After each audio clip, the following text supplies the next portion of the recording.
उत्तर प्रदेश के जनपद मुरादाबाद थाना गलशेद असालतपुरा गुलशन नगर क्षेत्र से एक मामला सामने आया है, जहां वेश्यावृत्ति और जुए का धंधा धड़ल्ले से चल रहा है। इससे क्षेत्रवासियों और बच्चों पर भी बुरा असर पड़ रहा है। आरोप है कि राजू सब्जी वाले के मकान में रंगे हाथों 2 महिलाओं को पकड़ लिया गया, जिसकी एक वीडियो भी क्षेत्रवासियों ने बना ली है, जिसमें वे दोनों महिलाएं संदिग्ध परिस्थितियों में नजर आ रही हैं। आरोप है कि आए दिन मोहल्ले में गुंडे मवालियों का आना जाना लगा रहता है।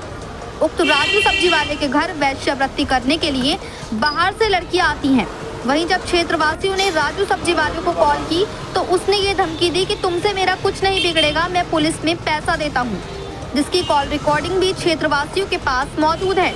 उक्त राजू सब्जी वाले के मकान में जुआ और वेश्यावृत्ति खुलेआम धड़ल्ले के साथ हो रही है।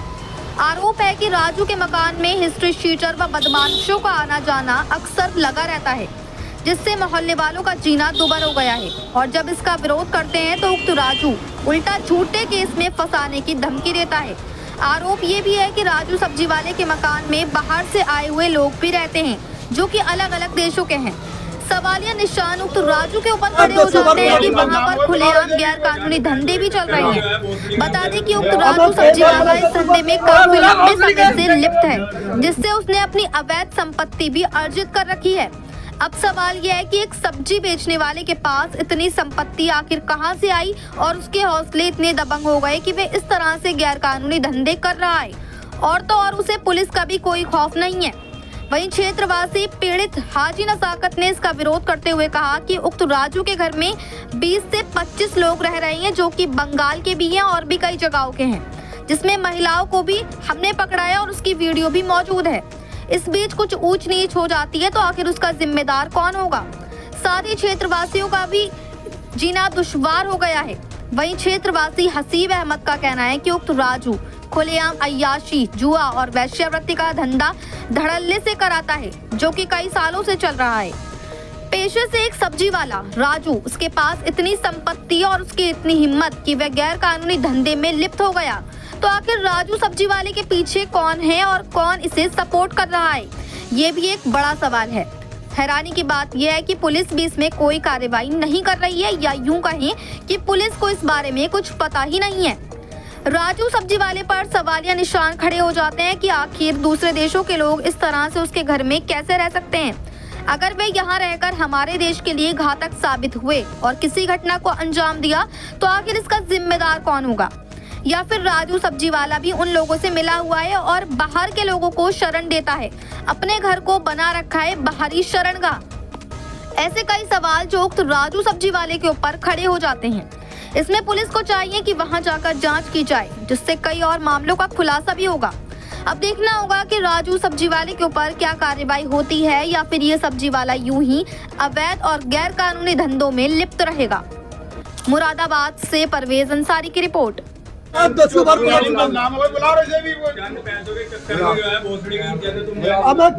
कर चुका, कई बार अब 10 बार बुला रहे अब मैं कई बार मना कर चुका, कई बार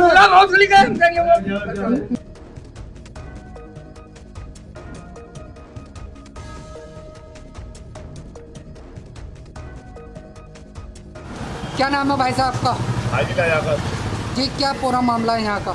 यहाँ का पूरा मामला यह है कि ये जो बंगाली हैं यहाँ पे होटलों में रहते हैं और लाके उनको औरतें रात चलाते हैं। यहाँ पे जुआ होता है, शराबबाजी होती है, और ये सब बंगाली हैं। हम अपने घरों की हिफाजत चाहिए। कब से हो रही है? बहुत टाइम से हो रहा है। ये तो हमने अभी पकड़ा, पहले हमने एप्लीकेशन थाने पे भी लगा दी थी, तो वो रब्बे दब्बे हो गई थी। वो रब्बे दब्बे कर दी थी, पुलिस ने कहा चलो खत्म करो। लेकिन वो मानता ना। अब जब हमने उससे शिकायत करी तो वो कह दिया तुम कहीं के बदमाशों खाली करा लो हमसे। क्या नाम है, किसका मकान? राजू। अच्छा, हाँ राजू। तो वैसे गिरती होती है यहाँ पे? हाँ। क्या वैसा करती? क्या वैसे गिरती? हाँ बिल्कुल होती है। ये पकड़ी है हमने, हमारे पास वीडियो है उसकी है। हाँ। अच्छा, ये लोग कहाँ का आए हुए, कहाँ के हैं लोग? ये लोग बंगाल से आए हुए हैं, हमें इसकी पता ना कहाँ के हैं। ये सब है बंगाली है, बाहर के हैं। बाहर के। अगर कोई बात हो गई, कोई ऊंच नीच हो गई तो इसका कौन जिम्मेदार है? मकान मालिक जिम्मेदार है। कौन है? कितने लोग होंगे यहाँ पर बाहर के? 20-25 लोग इसमें। सब लौंडे हैं, सब लौंडे। अच्छा, आज जितने आपने भी फिर एप्लीकेशन दिए, कहाँ दिए हमने आज एप्लीकेशन दे दी कप्तान साहब के वहाँ पे हाँ। इसके खिलाफ। क्या चाहते हैं आप? अब हम ये चाहते हैं ये सारे उसको निकाले और इन्हें फैमिलियों पर रखे, अगर इधर रखना है। लेकिन वो कहता कि मैं तो 10 घर मकान खरीद चुका हूँ, तुम्हारा 11वां भी खरीद लूँगा अगर तुम बेचोगे तो। कितने टाइम से वैसे गर्दी हो रही है यहाँ पे? कम से कम हो रही है, वो सालों से हो रही। तो कहाँ की लड़कियाँ आती हैं ये बाहर पता की? ही ना कहाँ क्या सब बुरखे में आवे, कोई कैसी आवे कोई कैसी आवे। हम तो अपने कारोबार में लगे हुए मतलब हैं। कुछ बाहर की भी आती हैं? हाँ सब आती हैं यहाँ पे। कहाँ की लगभग? ये तो बाहर की लड़की गाँवों सावों की भी आती है। हम तो अपने काम वाम पे लगे रहे हैं। जब ये हमारे साथ हादसा हुआ हमारे सामने, जब हमने बुलाया, मकान मालिक कहाँ रहता है यहाँ? मकान मालिक मेहंदी उसके बड़े हाथी के चौराहे पे सब्जी की दुकान है राजू की। ठीक है। क्या नाम है भाई साहब आपका? हसीब अहमद। जोर से बोलो। हसीब अहमद। हसीब जी, क्या देखा था आपने यहाँ पे? मेरा कहना है यहाँ पर ये राजू है, इसका मकान है, किराएदार छोड़ा है इसने, बिहारी बंगाली, और यहाँ पर अय्याशी करवाता है, जुआ भी कराता है, हाँ। गलत काम होते हैं हाँ। और कुछ कहते सुनते हैं तो कहा जो तुम लोग कर दो। अच्छा, कब से हो रहा था ये जिस्म पड़ोसी का धंधा? ये मामला सामने में अभी आया, पहले भी दरख्वास्त दी थी, करीब 2-2.5-3 साल तो बराबर। अच्छा, बाहर से भी लड़कियाँ आती हैं क्या? यहाँ जी? बाहर से भी आती है। अच्छा, तो ये बंगाली रोग कहाँ का है? कितने कहाँ ये कुछ नहीं कह सकते कहाँ के है। बंगाली बंगाली हैं? बोली समझते हैं, बंगाली बिहारी हैं। बंगाली तो यहाँ तो यहाँ पर आके रह रहे हैं क्या बंगाली सारे? बंगाली आके रह रहे हैं, किराए पर रहते हैं, सब गलत धंधा करते हैं। ठीक है।